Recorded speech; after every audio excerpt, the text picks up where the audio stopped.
You're inside the press box.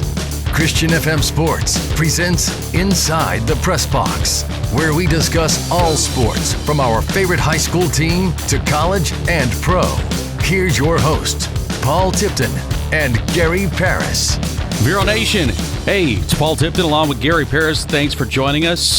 Having a bye week, kind of an odd thing. We don't get too many chances during the football season to get a little bit of a break, but good thing we did. Got a chance to kind of recoup and get ready for postseason play. We're going to talk about Vero's matchup coming up in a moment, but GP, this past week, while Vero Beach had the night off and other teams did, there were a lot of games that were being played in all classes, but specifically talking about 8A, there were some interesting matchups this week. Absolutely, and getting that bye was not anything Vero was rewarded for or select. It was the system, and I found out how they do that. They had a computer system that the Florida High School Athletic Association had brought in, and what they did was they took every team in the region. If you had 15, 16 teams or so in your region, they would put it in the computer. It would spit out the bye games, and then they would put the matches, the blind draw matches themselves through the, not awarded because of your play, but just the way the system picked you and selected you. So Vero Beach had a bye, and with that bye, it was an advantage for them to get some guys healthy, but some other teams had to play. How about Dr. Phillips, who I picked to be the second best team in our whole our region, Region 3. We're in Region 3. Yeah, Region 3. I had Palmetto, number 1, Dr. Phillips, number 2, Treasure Coast, number 3, and Vero Beach, number 4. Well, 3 of those teams are in the northern part of our region. Yep. And Dr. Phillips, Paul had to travel all the way down to Miami to play a Saturday afternoon game at 6 o'clock. The 2 top teams in my pick that were in this region played each other at 6 o'clock on Saturday. And how'd that go? That one came out 10-0 Palmetto. So number 1 beat number 2 in a very close game, 10-0. Treasure Coast was favored to whop their team, and they pretty much whopped who they were playing. Cypress Creek, yeah. Cypress Creek, and Vero Beach had the bye. So now each of us move on, and this will be our first game into the this week into the system. I call it the state championship run now. Yeah, so we start out with 13 teams. Now we're down to 8, and those 8 teams are Lake Nona, who had a bye week last week. They will now face Miami Palmetto. Good luck. You got Olympia, who's taking on Treasure Coast. Good luck, Olympia. You've got Vero Beach taking on Fort Pierce Central. We'll talk about that game in just a few minutes. And Boone, rounding out the bottom of the bracket. Boone had the bye week. They're taking on Windermere, who beat Freedom last week in a close one, 49-35. So there's your 8 teams. You got Boone, Windermere, Vero Beach Central, Olympia, Treasure Coast, Lake Nona, and Palmetto. So Gary, you talked about we kind of looked at those teams and we said, okay, this would be the top 4. Well, now 1 has been eliminated in Dr. Phillips. So now that leaves 3. You've got Palmetto, you've got Treasure Coast, and you've got Vero Beach. Now, if Treasure Coast wins their game, Palmetto wins their game, they will face each other in the next round. So then now you got a chance to eliminate at least another one of the top 4. Yeah, that's on Thanksgiving weekend that they play November 27th. And again, Lake Nona playing, like you said, Miami Palmetto. Treasure Coast over Olympia. I figure Treasure Coast will beat Olympia, and I'll pick Miami Palmetto to beat Lake Nona. They would be then in the November 3rd, or 27th rather, round. And then I think Boone will beat Windermere, and I think Vero Beach will beat Fort Pierce Central.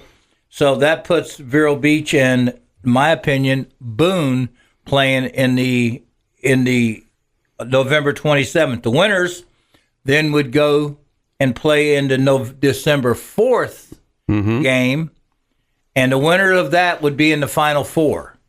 Of the state. Of the state. Yep. And that game is played at different ballparks around the state. Now, the word I hear on the finals is that they're trying to get them all in Tallahassee. In Tallahassee. Okay, yeah. I knew the lower classes, like 1 through 4, were already slated for Tallahassee, but it's been a to be determined for the upper classes. And I hear they're soliciting Tallahassee is to have them all. That'll be interesting. We're kind of hoping that maybe they might go back old school and let each team, have a hosting field, which would have been kind of fun. That would be reminiscent of when Vero won their state championship back in '81. Yeah, they had Panama City Mosley. Yeah, traveled all the way down here to play Vero Beach, and it was they did home and away. They alternated. Yeah, and it happened to be the South's turn to be the home team. So well, you kind of figure because of with television now that they're going to want one central location. So those were kind of like wishful thoughts, but to have a home game like that in the finals, but. You never know. This year, it's been all topsy-turvy anyway, so you can't rule anything out yet until you know for sure that they say this is the way it's going to be. All right, Gary, so we know now, we knew, potentially we had a 50-50 shot at who our opponent would be coming into this week. Now we know as Fort Pierce Central beat Centennial 26-7. I got to tell you, I'm not going to say that I didn't think Fort Pierce Central could win the game, but I didn't see this kind of score, especially given the fact that just a month prior to this game, Centennial beats Fort Pierce Central 34-0. I'll be honest with you. I really truly, and I don't know this for a fact, but I would guess that Lenny Jankowski and his staff at Vero Beach High School were kind of preparing to play Centennial, not Central. I mean, when you beat a team 34-0 only a few weeks before, you would think that you would have enough talent and enough knowledge and enough ability to go ahead and win a second one like that again. Well, guess what? It's got to be played. And the game was played, and Centennial did not bring their offense. The only touchdown they had was on a return. I think a punt return. Yeah. And 54. that was it. Yeah. That was it. And then give credit to Fort Pierce Central. They had one win during the regular season, and they played some teams tough. Yeah. We saw that, but when we played them, it was a mismatch all the way. Yeah. And but you get a team now that's got some confidence. Vero's going to face Central that went in and beat Centennial, who was favored. And now they're saying, hey, you know what? We got beat 50-7 by Vero Beach, but we got some confidence now, and their coaching staff's got something to build on. Do I think they can beat Vero? I think Vero would have to play one of its worst games ever. But and again, I'm a homer. Are you? Yeah, but can a team beat another team on any given Friday? Yes, it can happen. Well, and that's proof right there. I mean, again, I think whether it's us or our buddy Joe Pinkos, who's unbelievably excellent at picking all these games. He had Centennial favored in this game, So you have to say, okay, tip your cap to Fort Pierce Central, who basically just said, you know what, we got nothing to lose. If we lose this game, we were supposed to lose this game. Well, you create turnovers. You have penalties that are crucial penalties that instead of being 1st and 10 and you get a penalty on a big play, now it becomes a 15-yard penalty. So now you're looking at 1st and 25, and when you get behind the chains and you can't get ahead of the chains, then you're going to struggle offensively, and it takes a lot of play. It makes your play calling a little different. So give credit to Fort Pierce Central. They're going to be exciting to watch. When you play a team a second time, you kind of know each other, and I don't ever remember when we used to play the Pittsburgh Steelers or the Cincinnati Bengals or the Houston Oilers when I was at Cleveland. We played them a second time. You knew a lot about them. Right. And those games seemed to be a lot closer than they were in the first time you played them. And teams, and I think they do that when they play the second time. I think the good teams will win, the team that makes the less mistakes naturally. But I think the discipline of Vero's defense I think our defense is just going to be too much for Fort Pierce Central again. I think our offense will score points, but I think our defense is just playing some fantastic football, especially we got Davon Hicks back in linebacker that now solidifies a solid linebacking core. I agree with you, Gary. And I went back and I'm looking at the stats from that game that we played Fort Pierce Central, which ironically enough, it will be a month ago now, 4 weeks ago, that we played Fort Pierce Central at our home turf. That final score was 50-7. Some of the things that stood out, you had Wendell Bethel, who had 3 catches for 100 yards. 2 of those were touchdowns, 59 and 39 yards, respectively. You had Floyd, who had a catch for 66 yards and a touchdown. Kiana Coote had a strip sack and fumble recovery and scoop and score for 35 yards. Of course, Bobby McMillan was solid as usual with 10 carries, 59 yards. He had a couple of catches out of the backfield for 17 yards. Naren looked sharp in that game.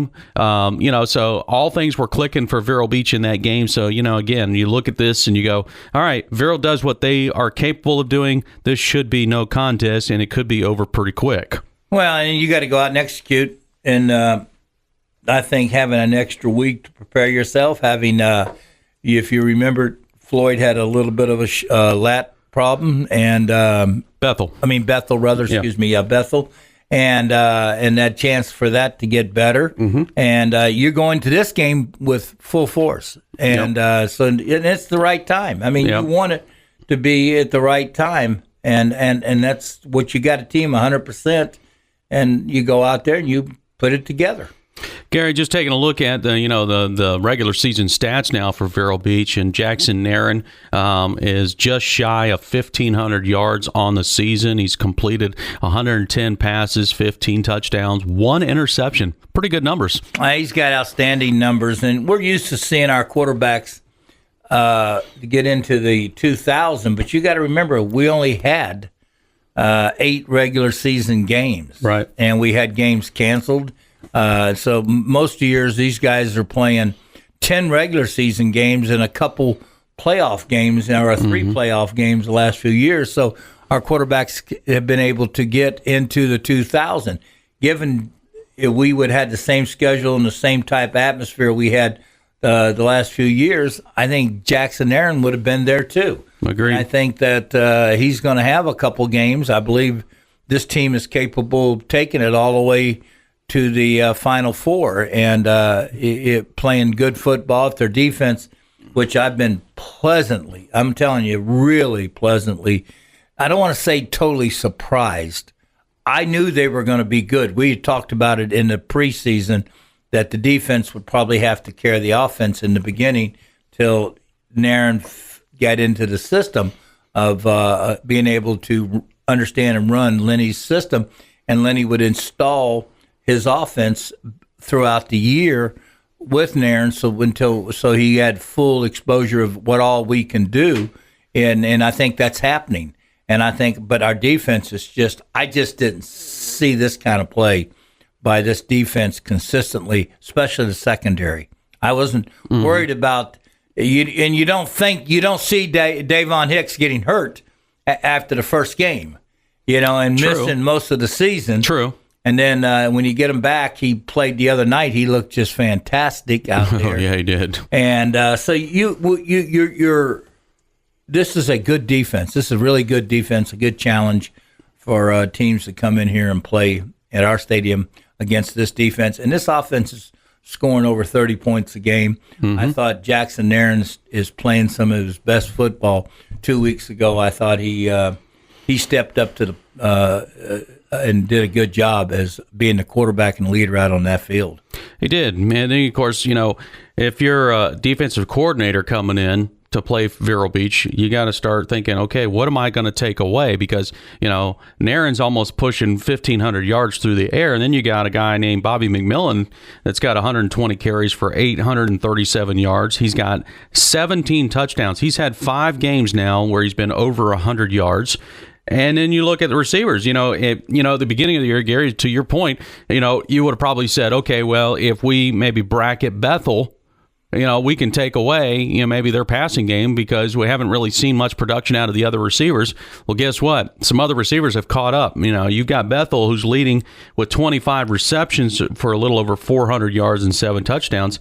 But now Leraldi's got 21 catches. You got McMillan coming out of the backfield with 23 catches. And then you got Floyd, who's really emerged in the last probably month. He's got 24 catches, 400 yards, and 3 touchdowns. So pick your poison. Well, and that what that does is that makes it very difficult for a defense to kind of like take away, like when you had a D. Harris or you had a Mike Smith, you would roll 2 guys over there to try to take them safety out of the ball game, safety over the top to keep him from having a chance to get the ball on and beat you deep. These guys that are you're right. I mean, I tell you, the guy that I've enjoyed watching develop this year is Derek Leraldi. I mean, this young man's fast. He's quick. He gets his hands on the ball. He's not going to have breakaway speed, but he's quick enough to get you 5 to 10 yards or 12 yards on a catch. He's shifty. He's very shifty. A good word. Good choice of words for him. And then, as you said, Floyd has been my surprise of the year. Is Ephraim Floyd has come out and just blossomed, especially the second half of this season. He just fits in really well, just a junior, so he'll be back next year also. So, you got some talent there that's really working. And Bobby McMillan, you said it. Wow. What can you say? Yeah. I mean, he's closing in on going to, 1 or 2 good games here. He could be over 1,000 yards rushing. Yeah. And that's a trademark for a running back if you can get 1,000 yards rushing. That's a milestone. Well, it is, and you think about he's now a dual threat because soft hands coming out. Yeah, just when you think that okay, well we're going to shut down the run, maybe he comes out of the backfield on a wheel route and catches it and goes down the sideline because when that guy gets in open space, he turns on the jets. He has a gear that you don't see because he runs so well north and south, but when he goes on motion and they throw that little swing pass to the outside, he looks downfield, checks his hitch route. If the hitch is not there, he swings it out to Bobby McMillan, and then Bobby's in. If he can get it open space, he's gone. Yeah, he's gone. He is. He's gone. And you talk about Ephraim Floyd. I mean, he's coming. He's definitely got a lot of confidence now. Finishing up the regular season. I mean, what a game he had a couple weeks ago with double-digit receptions. This young man is just really starting to boil over with confidence now. So, you start looking at that passing game, and like we said, you can't really target one guy now because if you do, you're going to leave another guy wide open. This offense is by design is to have somebody open most every play. It's up to the quarterback to be able to read the coverage and find that open receiver before he gets in 3 seconds. That's how challenging it is. Is that? But you run plays that gets people open, and you just if you have enough time, usually you can find that receiver that's open. And that's a compliment to Lenny Jankowski. He's one of the best offensive minds I've ever been around in high school.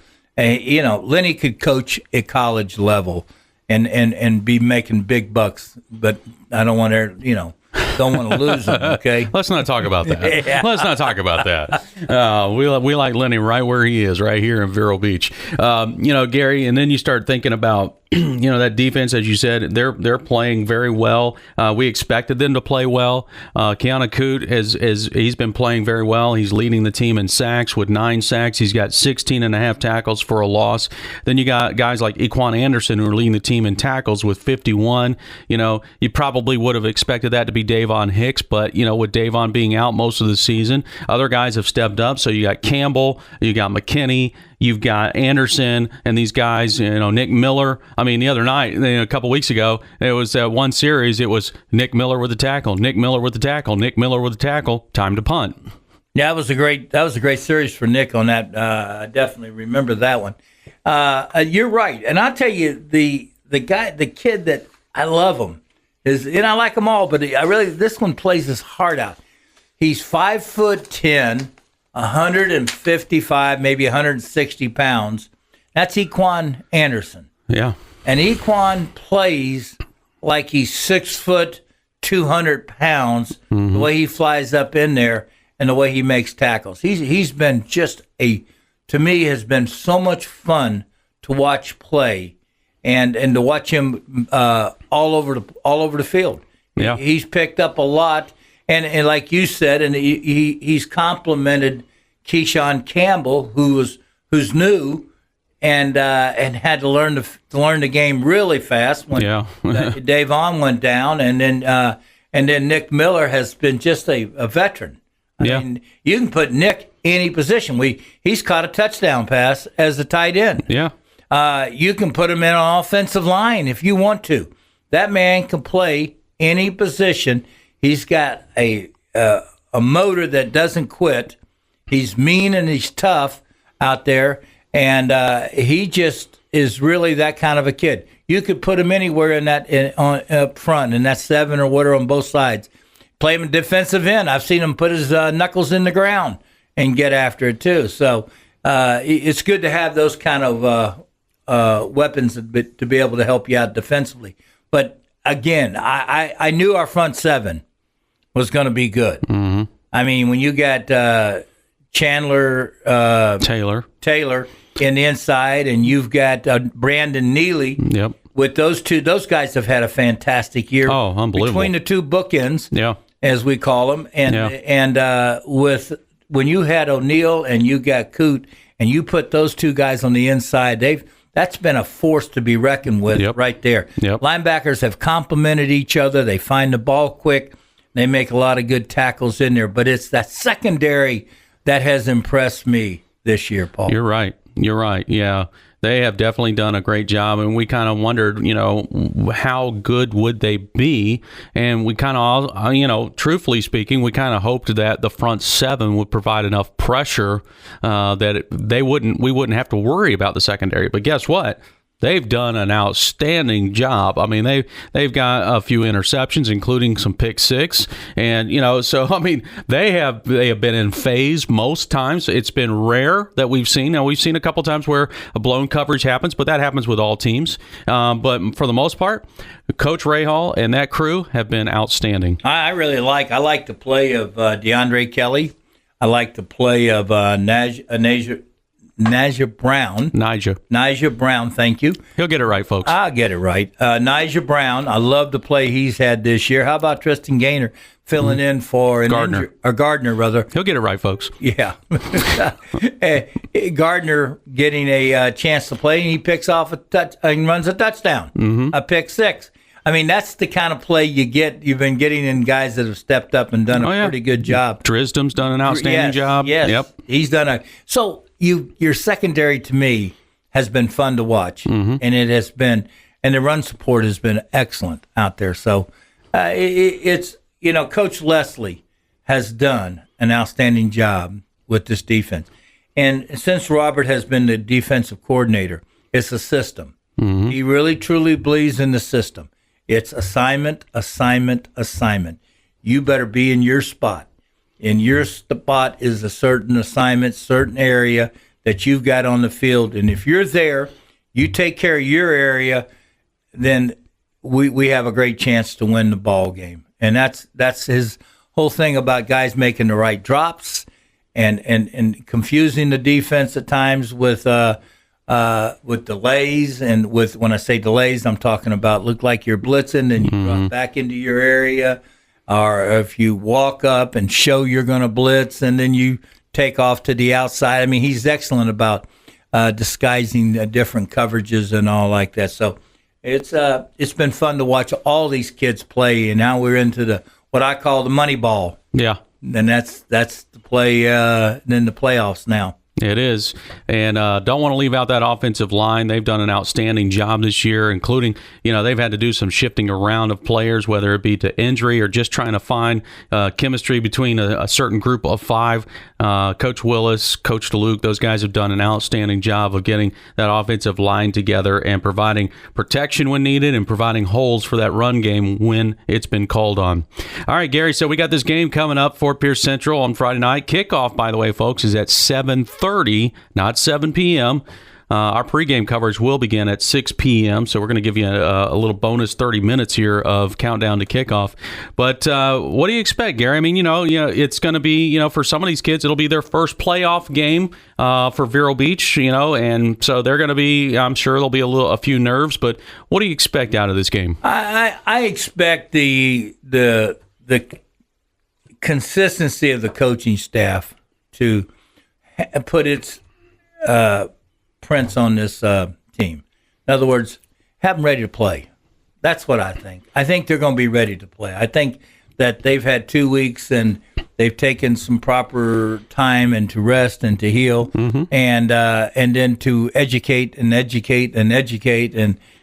to put their fingerprints all over this is what I think they'll do. I think Vero's going to win. I don't know the score. I'm not good at predicting scores. Doesn't really matter. As long as we win by one, as long as we get a win. As long as you get the W, that's the most important thing. But I think a lot of it, you're just so blessed to have a coaching staff that's been together for a long time. They know each other. They believe in each other. And this is what makes consistency at Vero Beach High School is because of the coaching staff. Kids change. Seem like every year because we get a new group of kids coming in, but that coaching staff stays the same, and you're blessed and you're lucky to have that, and that's what Vero has right now, and I think Vero's going to win. I agree with you, and I think that having that coaching staff, and that has been a true blessing here at Vero Beach to have that stability here. As we, you can look at other programs and see that having an unstable situation with kind of a carousel of coaches, if you will, doesn't always translate to having a better program, and sometimes it actually goes down, not up. Well, we got a game coming up on Friday night. Hope you can be there. If you can't, guess what? You can catch it on Christian FM. There's multiple ways you can do that. You can listen on the radio, old school way, if you will. You can listen online, whether it's the website or at our app. You can also go to our Facebook page, Christian FM Sports, and catch all the action there as well. As always, it's always been a pleasure to hang out with you and talk sports as always, and go Indians. Thanks for joining us inside the press box. For more, go to ChristianFM.com.